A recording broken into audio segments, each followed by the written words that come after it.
सच के साथ। नमस्कार, सिटी वाराणसी लाइव में आप सभी का स्वागत है। मैं हूं ममता चौरसिया। आइए नजर डालते हैं आज की हेडलाइंस पर। चितनपुर क्षेत्र में 4 मंजिले मकान में लगी आग। प्रथम तल पर स्थित साड़ी की गद्दी आग में जलकर पूरी तरह से नष्ट, लाखों की क्षति। विश्व कल्याण के लिए मैदागिन स्थित श्री बिहारी लाल दिगंबर जैन मंदिर में शांति महायज्ञ का आयोजन। प्रथम दिन निकली घाट यात्रा। एसोचैम द्वारा कार्यशाला का आयोजन। जल शक्ति राज्य मंत्री प्रहलाद सिंह पटेल हुए शामिल।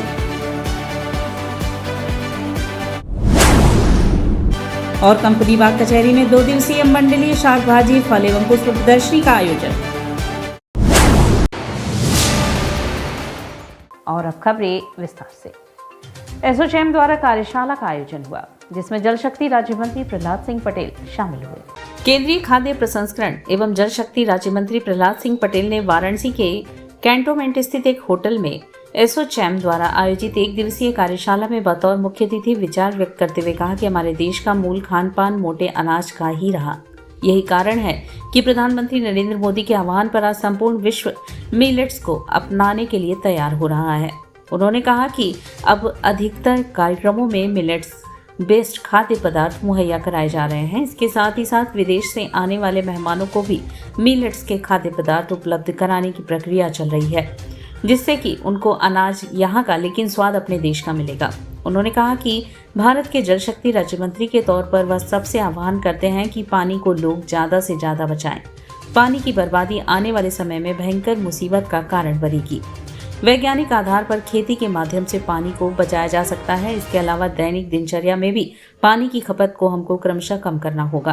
कार्यक्रम में एसोचैम के सदस्यों ने खाद्य प्रसंस्करण से संबंधित सवाल भी मंत्री से पूछे। कार्यक्रम में वाराणसी के जिलाधिकारी एस राजलिंगम ने भी विचार व्यक्त किए। एसोचैम ने ये कार्यक्रम किया है। मैं एसोचैम की पूरी टीम को और बनारस चैप्टर को इधर से धन्यवाद देता हूँ कि उन्होंने बनारस को चुना, क्योंकि हमें सबको ये तय करना होगा कि दुनिया की जितनी डिमांड है उसे दुनिया का जो परिदृश्य बन गया है युद्ध का, उसमें अगर कोई पूर्ति कर सकता है मांग की तो उससे तो भारत कर सकता है। और हम दुनिया में जितना मोटा अनाज होता है उसका 40% हम उत्पादित करते हैं।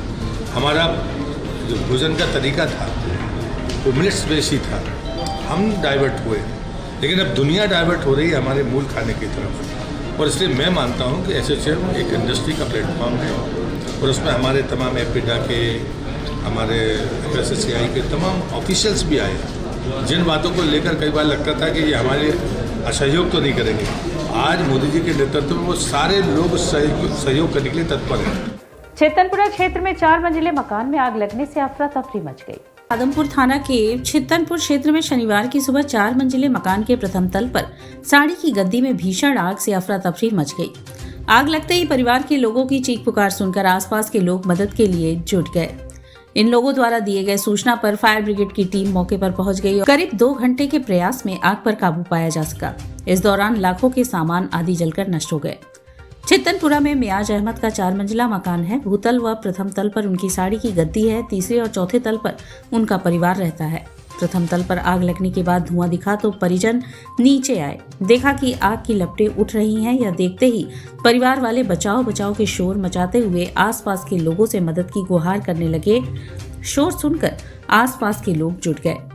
लोग अपने अपने घरों से पाइप लगाकर पानी की बौछार कर आग पर काबू पाने का प्रयास करने लगे, लेकिन आग काबू में नहीं आ रही थी। इसी बीच फायर ब्रिगेड को सूचना दे दी गई थी। कुछ देर में फायर ब्रिगेड की गाड़ियां पहुंची।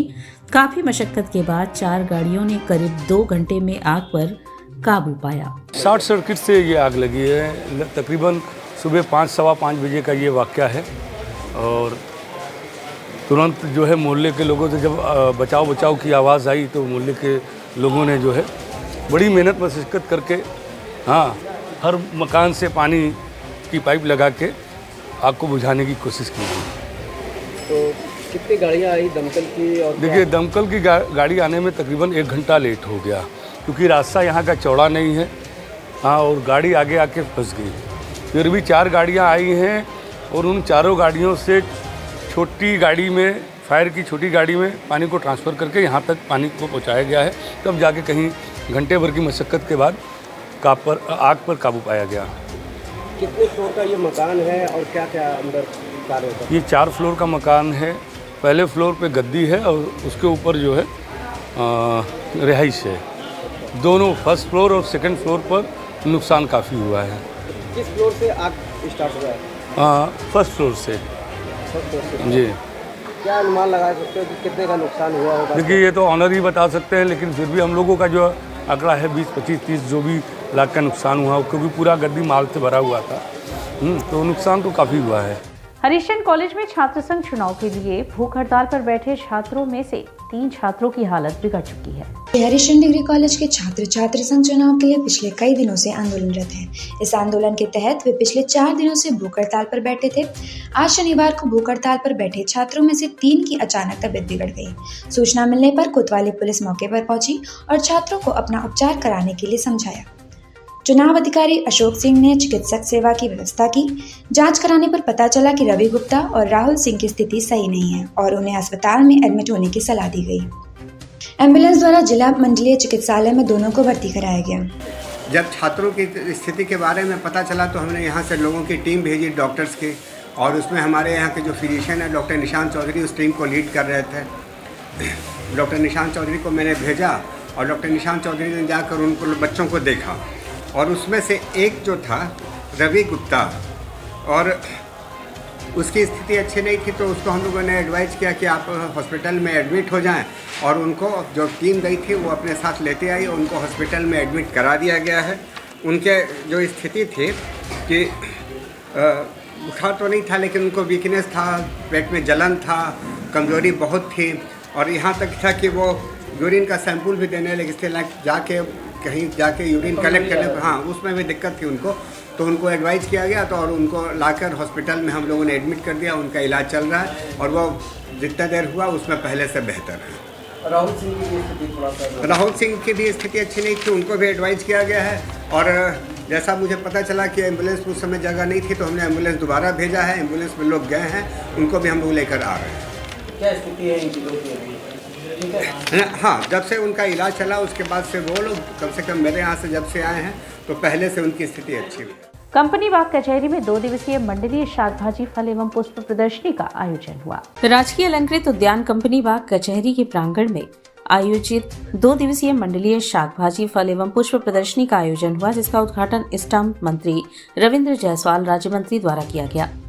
मंडलीय शाक भाजी फल एवं पुष्प प्रदर्शनी 2 भागों में आयोजित की गई। भाग 1 के अंतर्गत शाक भाजी फल एवं फलों से संरक्षित पदार्थ को सम्मिलित किया गया। भाग 2 के अंतर्गत गुलाब के कटे फूल, प्रदर्शनी का सर्वोत्तम गुलाब, कटे मौसमी फूल, कलात्मक फूलों की सज्जा, डहेलिया, सदाबहार, पत्ती वाले पौधे, cactus, succulents, bonsai, vertical garden, rangoli सम्मिलित थे। प्रदर्शनी में 500 प्रतिभागियों ने 2776 प्रदर्शनों के साथ प्रतिभाग किया, जिसमें से प्रमुखता पूर्वोत्तर रेलवे, BHU 39, GTC, छावनी परिषद, केंद्रीय कारागार, भारत हैवी इलेक्ट्रॉनिक, नगर निगम वाराणसी, विकास प्राधिकरण, निजी पौधशालाएं, जनपद वाराणसी, जौनपुर, गाजीपुर एवं चंदौली के कृषक प्रतिभागी रहे। प्रदर्शनी का सर्वोत्तम गुलाब किंग ऑफ द शो, जुमेलिया प्रजाति क्वीन ऑफ द शो, सोलेयर प्रजाति विजेता रही। मुख्य अतिथि माननीय मंत्री द्वारा इस अवसर पर प्रदर्शनी समिति द्वारा प्रकाशित पुस्तिका का विमोचन किया गया एवं प्रदर्शनी में मंडल के 8 शाक भाजी एवं फलों के उन्नतशील खेती करने वाले उत्कृष्ट कृषकों को प्रशस्ति पत्र प्रदान किया गया। उद्यान विभाग द्वारा संचालित राज्य औद्योगिक मिशन योजना अंतर्गत मशीनीकरण कार्यक्रम में 2 लाभार्थी बालचरण नरेंद्र कुमार वर्मा को मंत्री जी द्वारा 50% अनुदान पर पावर टिलर उपकरण की चाबी प्रदान की गई। प्रदर्शनी में प्रदर्शित प्रदेशों की जर्जी भारतीय सब्जी अनुसंधान संस्थान के वैज्ञानिक doctor Suryanath Singh Chaurasia, doctor SK Singh, Kashi Hindu Vishwavidyalaya के professor Anil Kumar Singh, doctor AK Pal और अश्वनी देशवाल, UP कॉलेज के डॉक्टर धर्मेंद्र कुमार सिंह एवं डॉक्टर MP सिंह, कृषि विज्ञान केंद्र के वैज्ञानिक doctor Narendra Raghuvanshi, doctor NK Singh, doctor Manish Pandey, Agrasen Mahila PG college की डॉक्टर उषा बालचंदानी एवं जिला सूचना अधिकारी मनोकामना राय द्वारा की गई। पूरे मंडल से इसमें किसानों ने प्रतिभाग किया है। किसानों के अतिरिक्त यहाँ पे जो हमारी सरकारी संस्थाएं हैं उन्होंने भी प्रतिभाग किया है, जिसमें BHU है, आपका BLW है, और इसके साथ साथ भेल है, सारनाथ है, ये सब लोगों ने प्रतिभाग किया है। उपकरण और कुछ खाद्य का भी काउंटर लगाया गया है। वो हमारी विभिन्न योजनाओं में जो किसानों के लिए उपकरण अनुदान पे दिए जाते हैं उनकी प्रदर्शनी लगाई गई है। और साथ में किसानों के लिए ये बहुत लाभकारी होगा कि वो इनको देखें, इनके फ़ायदे के बारे में सोचें और इनको क्रय करें और अपनी खेती में प्रयोग करें। आज इसका उद्घाटन करें। आज ही प्रदर्शनी का उद्घाटन श्री रविंद्र जायसवाल जी, माननीय मंत्री, स्टाम्प, रजिस्ट्रेशन तथा न्यायालय शुल्क द्वारा उत्तर प्रदेश सरकार द्वारा किया गया। लंका थाना के साकेत नगर कॉलोनी में एक मकान का गेट गिरने से एक 4 वर्षीय बच्ची की मौत हो गई। लंका थाना क्षेत्र के साकेत नगर कॉलोनी में शुक्रवार को एक मकान के गेट गिरने से 4 वर्षीय सरम नामक बच्ची की मौत हो गई। अचानक हुई इस घटना से परिवार में कोहराम मच गया। बच्ची सरम के चाचा बगल के ही मकान के पास अपना ठेला लगा रहे थे, जबकि बच्ची सरम लोहे के गेट पर झूल रही थी। इसी दौरान गेट अचानक बच्ची के ऊपर गिर गया। गेट गिरने और बच्ची की चीख सुनकर परिवार के लोग निकले। आनन फानन में गेट हटाकर गंभीर रूप से घायल बच्ची को लेकर परिजन बीएचयू ट्रॉमा सेंटर पहुंचे। इलाज के दौरान बच्ची ने दम तोड़ दिया। बेटी की मौत से पिता मोहम्मद जावेद और मां समेत परिजनों का रो रो कर बुरा हाल है। ये हमारे अपने क्षेत्र के ही हैं। 4 साल की वो बिटिया है, खेल रही थी, अचानक से उसके ऊपर गेट गिर गया, उसको गंभीर चोट आ गई, जिसकी वजह से उसकी मृत्यु हो गई है इलाज के दौरान ट्रामा सेंटर में। और कोई इश्यूज नहीं है। जिसका गेट था वो गुप्ता बताए जा रहे हैं, कैसे? ठीक है, तो गेट था, गुप्ता थे, उनका कोई गलती नहीं है। गेट ऐसे कोई भी है, दुर्भाग्य है, घटना घट गई, उनकी कोई गलती थोड़ी। और यहाँ वक्त चला है एक छोटे से ब्रेक का, मिलते हैं ब्रेक के बाद। वाराणसी लाइव सच के साथ इंटरनेशनल हिंदू स्कूल है। साइंस, मैथ एवं कंप्यूटर लैब, सुसज्जित लाइब्रेरी, वाहन की उत्तम व्यवस्था, विभिन्न खेलों की शिक्षा, बच्चों के शारीरिक एवं मानसिक विकास हेतु योगा का प्रशिक्षण सुविधा। इतना ही नहीं, आपके छोटे बच्चों के लिए एक ऐसी जगह जहां हम देते हैं शिक्षा के साथ साथ मौज मस्ती भरा वातावरण। International Hindu school, Nagwa, Lanka, Varanasi. Swami Harsevanand public school वातानुकूलित छात्र छात्राओं हेतु छात्रावास की सुविधा, हरितिमा युक्त खेल का मैदान, indoor game, outdoor game, NCC, ABC certificate तथा कैरियर काउंसलिंग की सुविधा, विज्ञान, कला तथा कॉमर्स के साथ वैकल्पिक विषयों की एक लंबी श्रृंखला, कम फीस में उत्कृष्टम अध्ययन की व्यवस्था। शहर की सभी भागों क्षेत्र में बस की सुविधा, विज्ञान, कंप्यूटर तथा सभी आधुनिकतम प्रयोगशाला है, ऑडियो वीडियो क्लासेस की सुविधा। Swami Harsevanand public school and hostel शिक्षण समूह शाखाएं Harwa Ghat, Ramna, Varanasi. Phone number 9554995413। Jagatganj, Varanasi. Phone number 7408457111। Banpurwa, Ramna, Varanasi. Phone number 9554955412। Railway station road, Durg, Sonbhadra. Phone number 7081109710। Marsada, Ghorawal, Sonbhadra. Phone number 955496319495 एवं स्वामी हरसेवानंद महाविद्यालय Churk, Sonbhadra. Phone number 7081109711। Swami Harsevanand public school पाठशाला ही नहीं, संस्कारशाला भी है।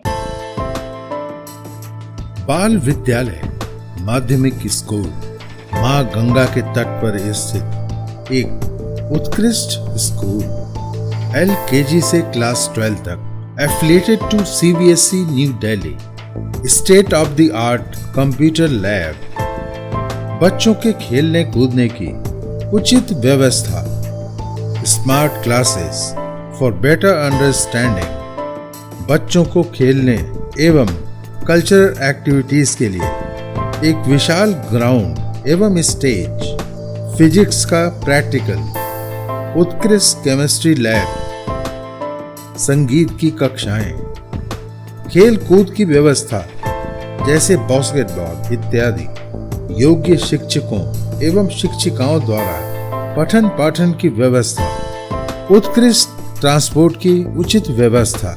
आज ही प्रवेश हेतु संपर्क करें। बाल विद्यालय माध्यमिक स्कूल, प्रहलाद घाट, वाराणसी। मोबाइल 8009181568 एवं डुमरी पड़ाव, वाराणसी। मोबाइल 8009181549। कोरोना वायरस ने देश में एक बार फिर से रफ्तार पकड़ ली है। ऐसे में जरूरी है कि सभी लोग पूरी एहतियात बरतें। घर से बाहर निकलते समय मास्क का सदैव प्रयोग करें। समय समय पर हाथों को सैनिटाइजर से सैनिटाइज करें। ज्यादा भीड़ भाड़ वाली जगहों में जाने से बचें। 2 गज की दूरी का पालन करें। स्वस्थ रहें, सुरक्षित रहें। जनहित में जारी वाराणसी लाइव। वाराणसी लाइव, सच के साथ। और ब्रेक के बाद पुनः आपका स्वागत है। विश्व कल्याण हेतु श्री बिहारी लाल दिगंबर जैन मंदिर में शांति महायज्ञ का आयोजन हुआ। विश्व कल्याण एवं शांति के लिए मैदागिन स्थित श्री बिहारी लाल दिगंबर जैन मंदिर में 25 फरवरी से 8 मार्च 2023 तक श्री सर्वतोभद्र महामंडल विधान महोत्सव एवं शांति महायज्ञ का आयोजन किया जा रहा है, जिसका शुभारंभ शनिवार को घट यात्रा से हुआ। यह घट यात्रा दशाश्वमेध घाट से प्रातः 7 बजे प्रारंभ हुई। इस घाट यात्रा में महिलाएं केसरिया वस्त्र एवं पुरुष श्वेत वस्त्र धारण किए हुए दशाश्वमेध घाट से 51 रजत कलशों में जल भरकर जय घोष करते हुए यात्रा प्रारंभ किए। यह यात्रा गदौलिया बांस फाटक चौक नीचीबाग बुलानाला होते हुए मैदाकिनी स्थित श्री बिहारी लाल दिगंबर जैन मंदिर पहुंची। यात्रा के दौरान मार्ग में स्थान स्थान पर जैन बंधुओं एवं सामाजिक संस्थाओं द्वारा पुष्प वर्षा कर स्वागत किया गया। यात्रा के बिहारी लाल दिगंबर जैन मंदिर पहुंचने पर रजत कलशों में भरे पवित्र गंगा जल से मंदिर में स्थित मान स्तंभ का महाअभिषेक किया गया, जिसके बाद ध्वजारोहण, इंद्र प्रतिष्ठा व विधान पूजा सहित विविध धार्मिक अनुष्ठान किए गए। हम लोगों का एक यहाँ बहुत बड़ा विधान होने जा रहा है, सर्वतोभद्र महामंडल विधान। इसके आज हम लोग दशाश्वमेध घाट से कलशों में जल लेकर के यहाँ मैदागिनी मंदिर में आए हैं, जिसका प्रभु जी का हमारा उससे अभी अभिषेक होगा। और उसके बाद फिर हमारा पूजा पंडाल में बहुत बड़ा विशाल पंडाल बना हुआ है, उसमें हमारा उसकी शुद्धिकरण होगा। सब जितने इंद्र इंद्राणी है उसका जो है शुद्धिकरण होगा। उसके बाद हम लोगों का पूजा पाठ का कार्यक्रम शुरू होगा और ये हमारा निरंतर करीब आज से 25 तारीख से 8 मार्च तक लगातार चलता रहेगा। जातीय जनगणना को लेकर समाजवादी पार्टी ने संगोष्ठी का आयोजन किया। जातीय जनगणना को लेकर समाजवादी पार्टी संगोष्ठी आयोजित कर सरकार के खिलाफ आवाज तेज कर दी है। समाजवादी पार्टी द्वारा प्रदेश व्यापी ब्लॉक स्तरीय जातीय जनगणना के दूसरे दिन वरुणा पुल स्थित शास्त्री घाट पर संगोष्ठी के बहाने जातीय जनगणना संगोष्ठी का आयोजन हुआ एवं ग्रामीण क्षेत्र में भी संगोष्ठी कर ताकत का एहसास सरकार को कराया। महानगर नगरीय क्षेत्र का जातीय जनगणना संगोष्ठी का कार्यक्रम दोपहर 1 बजे से शास्त्रीय घाट वरुणा पुल कचहरी पर संपन्न हुआ, जिसमें महानगर के 100 वार्डों से पार्टी के नेता व कार्यकर्ता भारी संख्या में उपस्थित थे। उपस्थित लोगों ने दोनों हाथ उठाकर जातीय जनगणना का समर्थन किया। इसके लिए किसी भी प्रकार के आंदोलन में बढ़ चढ़कर हिस्सा लेने का वादा किया। संगोष्ठी कार्यक्रम में उपस्थित पार्टी नेताओं व कार्यकर्ताओं को संबोधित करते हुए कार्यक्रम के प्रभारी डॉक्टर राजपाल कश्यप ने कहा कि स्वर्गीय नेताजी मुलायम सिंह यादव ने पंचायत और नगर निकाय चुनाव में आरक्षण लागू नहीं किया होता तो आज अति पिछड़े दलित व वंचित समाज के लोगों को प्रतिनिधित्व नहीं मिलता। आज बीजेपी सरकार जातीय जनगणना न कराकर पूरे देश में शोषितों, कमजोरों, अति पिछड़ों के साथ अन्याय कर रही है और खास तौर पर जो जातियां इस देश में अपने अधिकार, सम्मान और शिक्षा से बहुत पीछे छूट गई हैं, जैसे बिंद, माली, काछी, कश्यप, पाल, धनगर, गडरिया, कुमार, लोहार, बढ़ई, निषाद, माली, लोधी, कुशवाहा, राठौर, राजभर, कुर्मी, नाई, चौरसिया आदि इस प्रकार की बहुत सारी जातियां हैं जो कि सदैव शासकीय, प्रशासनिक, शैक्षणिक, आर्थिक व राजनीतिक अधिकारों से वंचित रही हैं और यह भी पता नहीं कि देश प्रदेश में इनकी कितनी संख्या है। इसलिए जातीय जनगणना बहुत ज़रूरी है।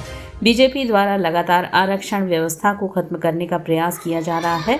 सरकारी संस्थानों में पिछड़े दलितों व आदिवासियों का कोटा हड़पने का काम लगातार बीजेपी सरकार कर रही है। कार्यक्रम की अध्यक्षता महानगर अध्यक्ष विष्णु शर्मा व संचालन महानगर महासचिव जितेंद्र यादव ने किया। कार्यक्रम में मुख्य रूप से पूर्व प्रत्याशी लोकसभा वाराणसी श्रीमती शालिनी यादव, पूर्व विधानसभा प्रत्याशी दक्षिणी किशन दीक्षित, अतहर जमाल, लारी मोहम्मद आलम, पूर्व प्रत्याशी कैंट विधानसभा पूजा यादव, पूर्व महानगर अध्यक्ष दिलीप रे, डॉक्टर मोहम्मद आलम, अजय चौधरी, शमीम अंसारी व दिलीप कश्यप आदि लोगों ने विचार व्यक्त किए।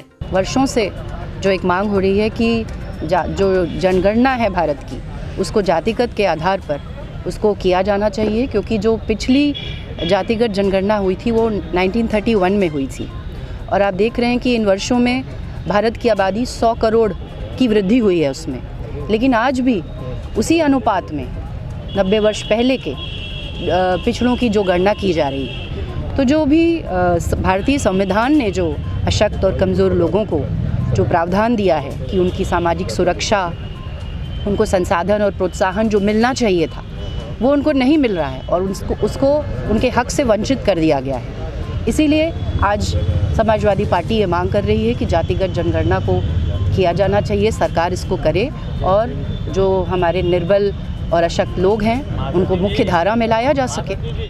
भाजपा के मध्यमेश्वर मंडल द्वारा बुलानाला क्षेत्र में स्वच्छता अभियान चलाया गया। भारतीय जनता पार्टी में वाराणसी महानगर के मध्यमेश्वर मंडल द्वारा निर्देशानुसार मध्यमेश्वर वार्ड में बुलानाला क्षेत्र में स्थित श्री नरवा बीर बाबा मंदिर के सामने स्वच्छता अभियान का कार्यक्रम आयोजित किया गया।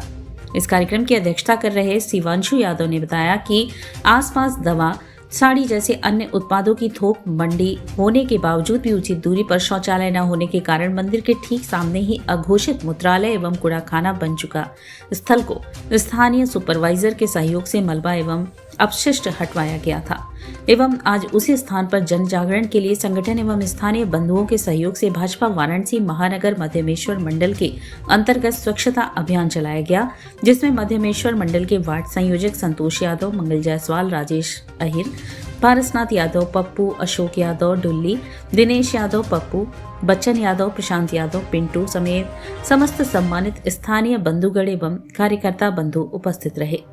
स्वच्छता अभियान एक आज से 8-9 साल पहले माननीय प्रधानमंत्री जी द्वारा 2 अक्टूबर को लाल बहादुर शास्त्री जी की जयंती पे कार्यक्रम आयोजित किया गया था, जिसमें समस्त भारत में एक अलख जगाई गई कि स्वच्छता एक बहुत आवश्यक विषय है।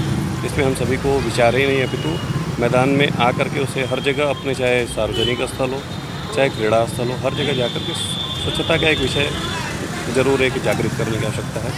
इसमें आज हम सभी ने संगठन के अंतर्गत ये कार्यक्रम आयोजित किया और विशेष तौर पे आपके चैनल के माध्यम से समस्त राहगीर बंधुओं से विनम्र निवेदन करना चाहूँगा कि शौचालय के लिए, शौच के लिए विशेष रूप से हमेशा शौचालय का ही प्रयोग करने की कृपा करें।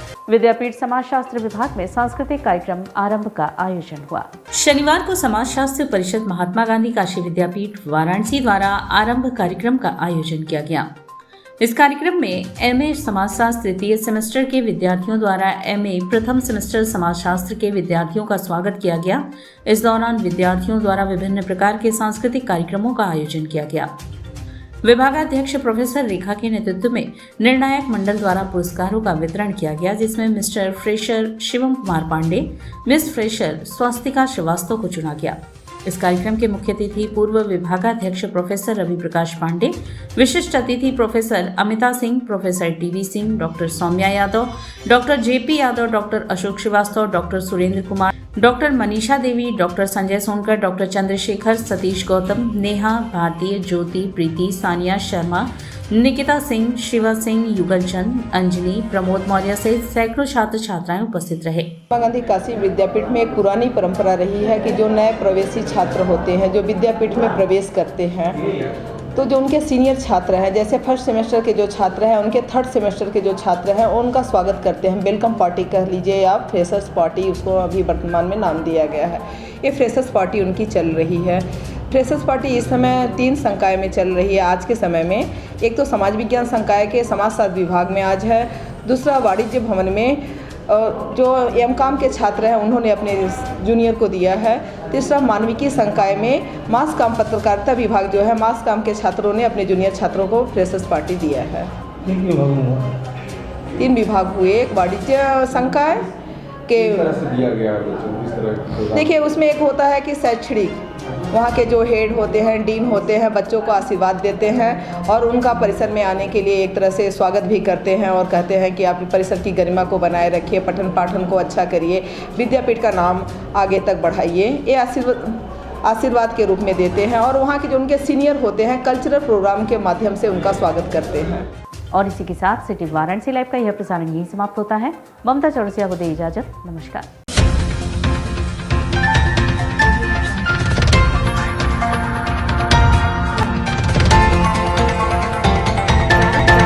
लाइव, सच के साथ।